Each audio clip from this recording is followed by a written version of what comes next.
अस्सलाम वालेकुम नाज़रीन। इस वक्त पानी ईसा खैल शहर के करीब पहुंच गया है।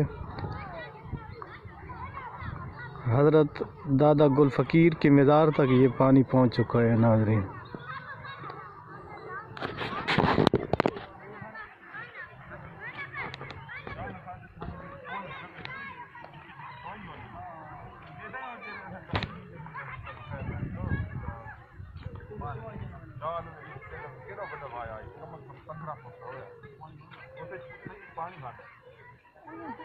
कमियां आ गए एजेंसियों को